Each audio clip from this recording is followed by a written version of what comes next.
The first thing, we are in the middle of, I hope, or we have to be very soon, in a paradigm shift. Partly because of the escalating demand, and you've seen some great slides for that already, partly also because the failure of supply. Now that isn't just a resource issue, it is also a people issue. And again, the same set of demographic projections we showed, and David's slide showed very clearly, even if we had the money to carry on doing what we've always done to an increasing number of people, which we don't have the people. So we have to do things differently. I think that there is an awful lot of evidence around for certain aspects of assistive technology. I think the whole system demonstrator provided convincing evidence of what people did in the whole system demonstrator. I do genuinely think that we have to take each element of assistive technology on its own merits. In some cases there'll be good evidence, in some cases there won't. In some cases it's really self-evident, and I was talking about this in the group, that if we know that somebody has fallen, it's actually, to me at least, self-evident that finding out about that fall fairly soon after it happens is better through a fall sensor than finding out 48 hours later when the milk stayed outside for a long time. So there are some things where we shouldn't get too excited about constantly seeking evidence. So I think there is a paradigm shift. I think the other thing is policy, which always it always sets a high level and then sometimes it's not followed through, and I think long-term conditions is a classic place where government has said how important it is for 15 years and have done very little about it. I think we are seeing policy drivers aligning. One, I think the issue of personalisation. I think that is something that plays right into assistive technology's hands, and I'll talk about that later. Secondly, we've talked about the empowerment of the individual, and again, how long have we talked about empowerment? We've not given people the tools. How can you empower somebody if you don't give them the skills or the ability to do something? I think with assistive technology we're closer now to giving people the information so that they can be truly empowered. And I think the third thing is genuinely we are seeing a degree of health and social care convergence. We haven't overcome some of the basics around funding and need and how much people contribute them to themselves. But I think in terms of the carers and the organisations responsible, we are seeing a degree of convergence. And my role is a classic example of that. My role is a new role in West Sussex, and it's really about trying to drive together health and social care services for the benefits of the individual. It's an understanding that we need to transform adult social care, forthcoming white paper, etc., increasing demands. It's an understanding that a lot of what we do in adult social care has a very close overlap with health, and an understanding that if we don't get that interface right, neither set of organisations will survive. So I see my role as fundamentally bringing that convergence to a greater extent in this part of the world. And then we've got the local context. A very challenging resource picture. Amanda, I think, didn't gloss over it, but I think put a fairly positive light on what is clearly a very challenging year at least, and the year, I mean by 5 years, 10 years probably, for the NHS in Sussex. Residents of this part of the world will be well aware that the County Council have taken 79 million out of budgets over 3 years. So this is something where we have a good, solid local context of austerity. Second thing is demographic emphasis. It actually is a lot worse here in Sussex than it is in many other parts of the world. We've seen that earlier. Third thing, more positively, my role, and indeed the attitudes of virtually all of the senior leaders across the system that I've seen up to now, is that we need to work in partnership, and there is a genuine willingness, certainly at executive, chief executive level, that we will do better by working together. And I think the final thing is that people are predominantly accepting a need for transformational change. That what we don't need to do is make a couple of savings here, freeze a couple of posts there. This is actually saying we've got to do something that's a big change. So I think that's all helpful context. My assertion is that actually when we're talking about transformational change, assistive technology is an absolutely key part of that. And I don't want to see any more pilots. We've been piloted out. The very first time anybody said to me, the NHS has got more pilots than British Airways, I smiled. The second time they said it, I thought, the last 40 times I've heard it, I'm ashamed, because it's probably true. In fact, I'm almost certain it's true. And when I joined NHS Director COO, one of the first things I did was to call in what seemed to be about 30 different pilots and say, what are we trying to prove here? How are you going to measure it? How have you measured it? And if none of those could be answered properly, we just scrapped it. And I don't think one single patient had a disbenefit as a result of that. So I don't want to see more pilots. The other reason is they tend to be too small to encourage system change.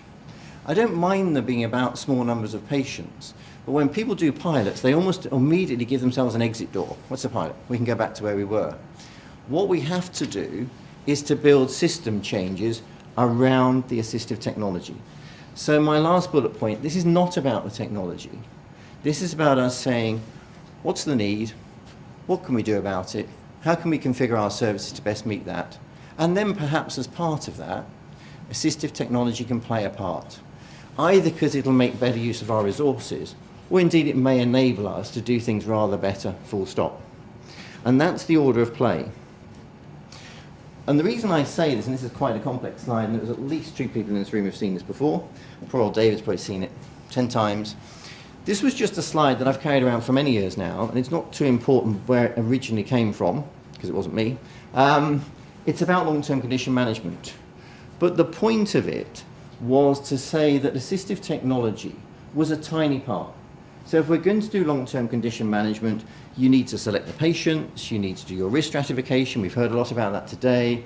You need a sensible way of having your patient records in one place, ideally electronically. You need a whole series of people that actually are going to respond to the assistive technology alerts that you set up, etc., etc. And so here in a relatively, simple-ish system, look at where assistive technology is. It's one box at the top right-hand corner. And actually, if all we'd done in the places we set this service up, and it's been in a couple of organisations I've done this, we'd have just bought the kit in the top right-hand corner, it would have been a complete waste of time.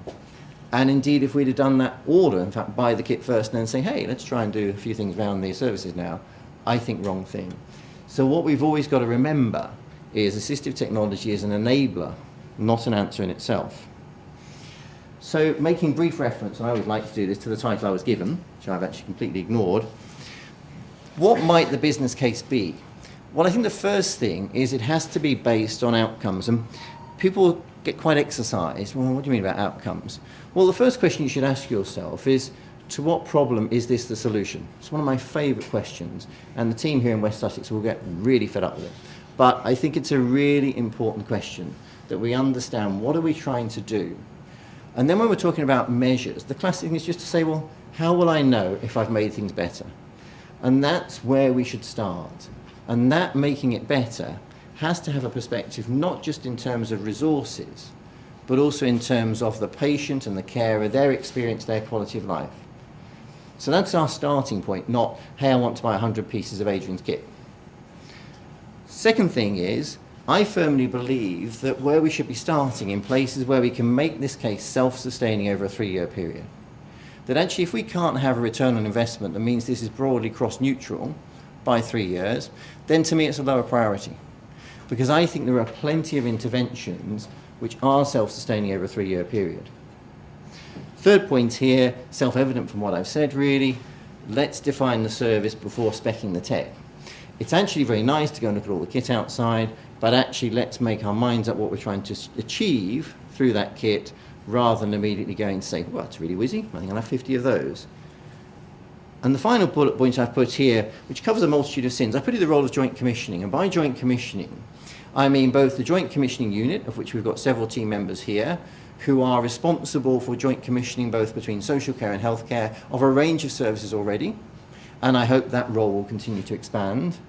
I mean the people within those teams, we've got people who've got a lot of knowledge about assistive technology, about working across sectors.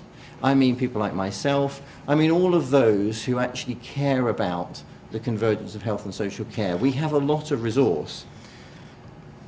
And what that resource can give you is advice. And I probably won't embarrass them by making them all stand up and introduce themselves, but I think hopefully most of you will have met most of them today. But we have a lot of people who can advise. We have the ability to coordinate, because actually if you hold the pot for commissioning, that does give you a fairly good few levers. I think we have a series of connections. My role is very much interfacing with the senior executives and chief executives of all the health agencies that we've got in this part of the world. And we do have the potential to invest. Now, ideally, that investment should come with a label that's part of a series of priorities. But again, as long as it follows the basic business case parameters, my view is that we want to look at that favourably. Now, where should that case come from? Somebody asked me during lunch about that, and to me, it can come from anywhere. I think where people who are very close, especially to those who have those care needs, feel that their service could be improved by making some better use of technology, then start to inquire, start to think what that might look like, start to think of the numbers, and build up, and do not hesitate to come to ask for help. Sam Turl, who I know many of you have met, is a key player for us in the West Sussex County Council, but there are plenty of people around with experience in this area, and I hope we can continue to call on partners from other areas as well. So I suppose the key message from my point of view is I think we need to make this happen. I think we need to get started. I don't think we need to wait for huge amounts of other evidence. I think we need to make sure we're picking the really key areas which are self-sustaining and there are people who are willing to help.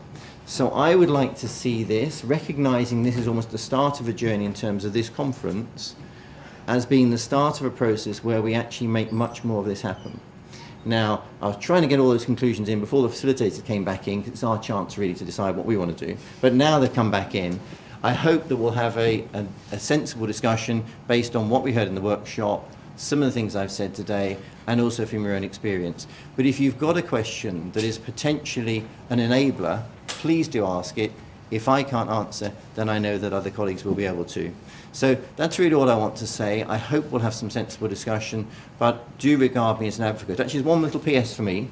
Somebody mentioned, I think it was you, David, earlier about broadband. I'm pretty sure, based on my 19 days in the County Council, that we're about to invest some money in making broadband access better. So, hey, at least in the west of the county, that might be an enabler as well.